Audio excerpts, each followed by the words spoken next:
Il y a quelques semaines, nous étions allés à la rencontre du studio français Cyanide pour parler de Dungeon Party. Eh bien, nous y sommes retournés, mais pour évoquer cette fois-ci une autre production tout aussi ambitieuse, Blood Bowl.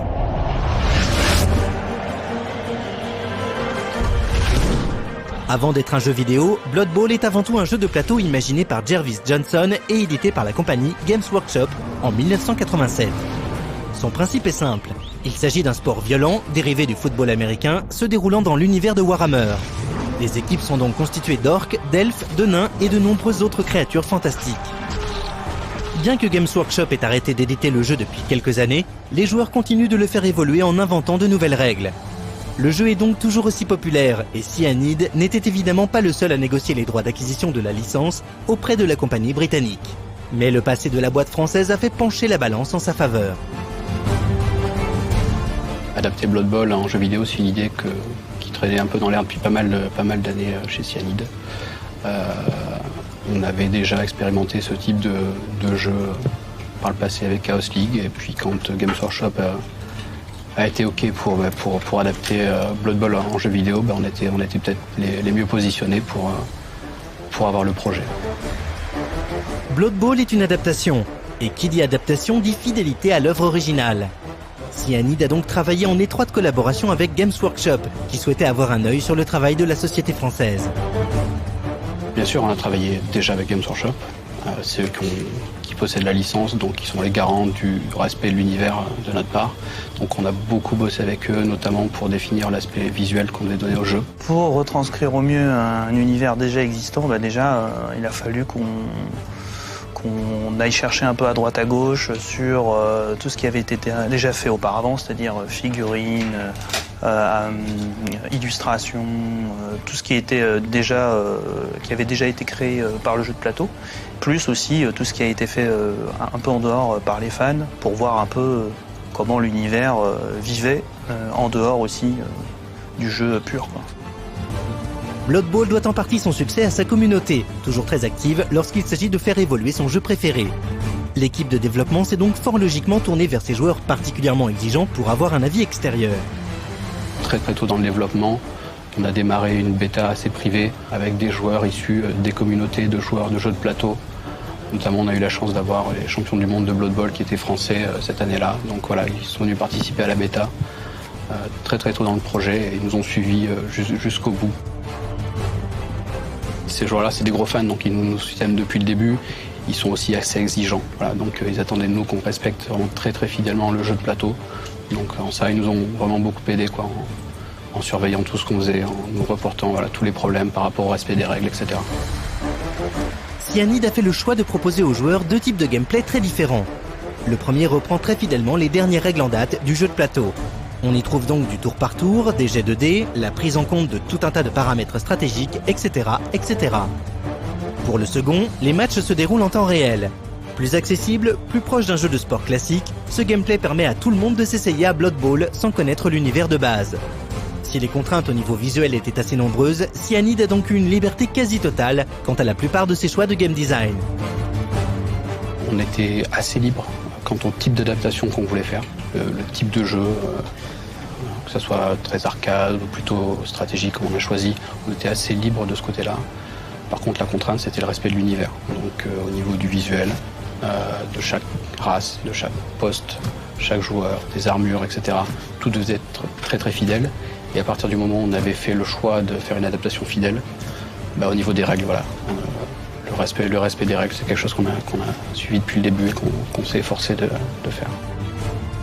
Bien évidemment, toute la partie graphique du jeu a été l'objet d'une attention particulière de la part des développeurs. Attendu au tournant par la communauté, guidé par un éditeur veillant scrupuleusement à l'adaptation de sa licence, le travail de Cyanide était loin d'être évident. L'équipe a donc dû s'y reprendre à plusieurs fois avant d'obtenir le résultat que l'on a sous nos yeux aujourd'hui. À l'origine, nous on avait pris les figurines telles quelles, et quand on les a créées, finalement c'était pas l'orientation graphique qu'on avait voulu. Et Game Workshop finalement n'était pas tellement d'accord là-dessus. Et donc ils nous ont un peu redirigés sur un nouveau design. Donc finalement on a apporté beaucoup plus que ce qu'on pensait. Et finalement en fait on s'est inspiré de... il y avait un code à respecter qui était d'abord, fallait que visuellement les personnages soient sportifs. Ensuite, il fallait qu'il soit médiéval et après, qu'ils aient un côté un peu marrant. Mais voilà, c'était dans cet ordre-là. Mais avant tout, il fallait qu'ils aient l'air sportifs. Et la difficulté, c'était à partir d'armures médiévales, d'avoir comme ça des petits traits, comme par exemple la barre en métal typique du football américain, des graphismes ou des bandes blanches, etc. Sans, en même temps, en plus, il y avait le problème des marques. C'est-à-dire qu'il ne fallait pas faire trop de références à des marques très connues. Et donc voilà, ça a été toute la difficulté d'équilibrer le visuel sur tous ces aspects, quoi.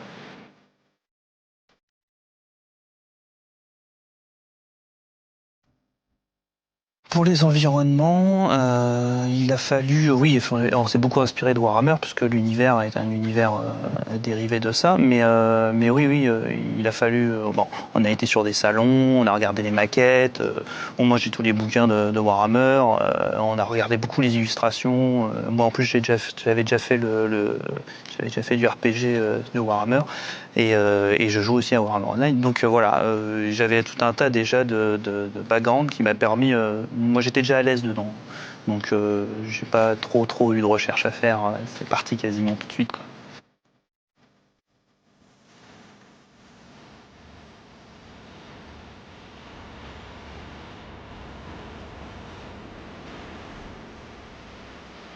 Adapté?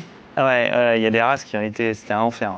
Il y a alors les elfes des bois, ça a été très dur parce que ils sont un peu raffinés. Et puis nous, nous on a un peu un côté bourrin. On aime bien un peu les mecs costauds. Donc les elfes, ouais, ça a été délicat parce qu'il fallait qu'ils soient gracieux, habiles, agiles. Et en même temps, c'est une équipe super connue que beaucoup de joueurs jouent, quoi. Donc d'où là le fait d'avoir eu l'idée de leur faire des armures en bois, en fait. Donc pas du tout de métal, très léger, très vif, vraiment pour représenter finalement leur roadster, quoi, au mieux.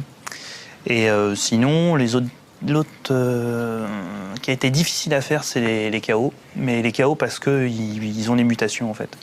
Et les mutations, nous, on voulait absolument les représenter graphiquement parce que c'est l'une des seules compétences qui a un retour visuel instantané, quoi.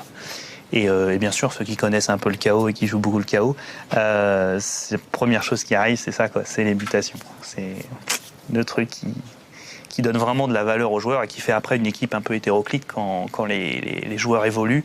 Il y a une espèce de masse qui apparaît avec des effets dans tous les sens, des tentacules, etc. Là, voilà, là on sent que l'équipe a pris de l'ampleur, quoi.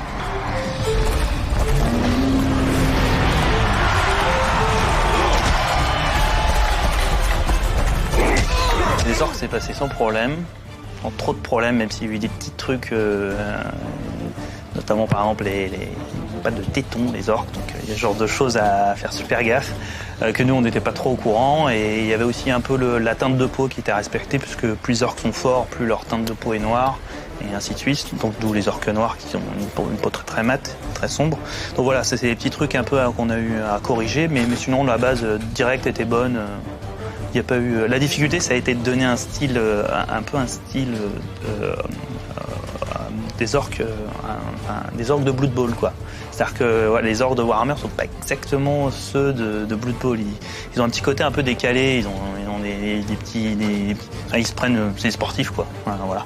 Donc ça, il a fallu apporter cette petite touche d'humour un peu à tous les roadsters pour que déjà il y ait une harmonie, mais aussi parce que voilà, c'est l'univers.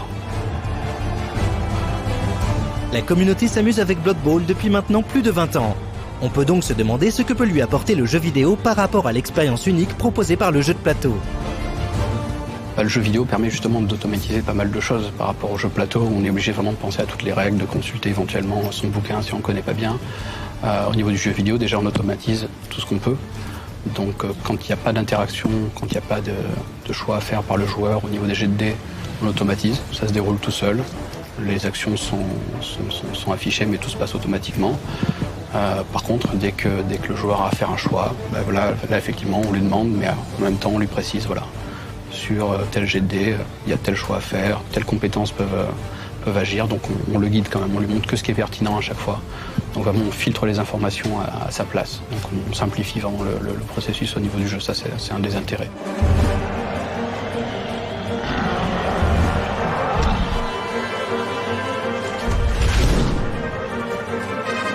Bien sûr, Cyanide ne s'est pas contenté d'une adaptation stricte et a également intégré dans son jeu vidéo de nombreux éléments qui n'étaient pas présents à l'origine dans le jeu de plateau.